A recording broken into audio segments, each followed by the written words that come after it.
And life just throws you a curveball, and you just got to figure out a way to turn lemons into lemonade. And so you made a lot of lemonade. Yeah, yeah. You know what?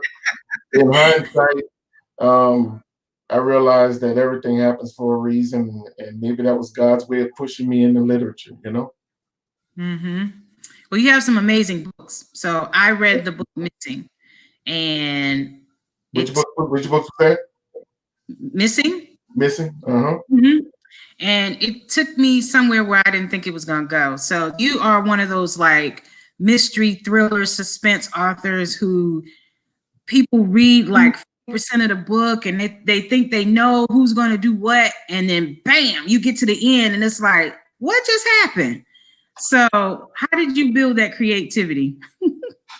When I started this, I guess I came up with like a mission statement.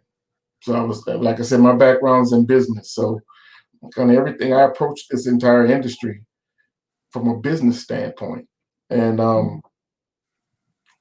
and I knew that I wanted to be known. I wanted my if you had I remember saying to myself, I remember learning in just the corporate world and in grad school that you should be able to sum up your business with one sentence. So I knew that I wanted to be known as a writer who writes thought-provoking books with a twist. So thought-provoking books with a twist. And that was kind of like that was that statement served as sort of the guide for how I would write books. So every book that I write, I try to touch on topics that aren't being touched on as much. There's nothing new under the sun.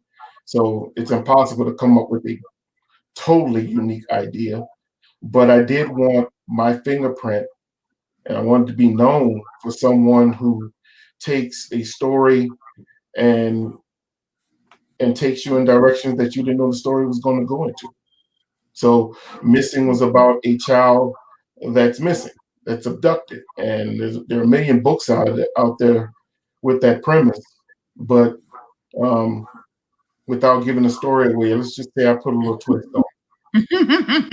Yes, you did. Now I watch you on. I've been watching you on Facebook for like the last 4 years since I came into the industry, and one Mhm. thing I know is when someone finishes your book, they go directly to Facebook and be like, "Oh my God, Brian, why did you do that again?" Ah, Right, right. you drive them crazy because they weren't expecting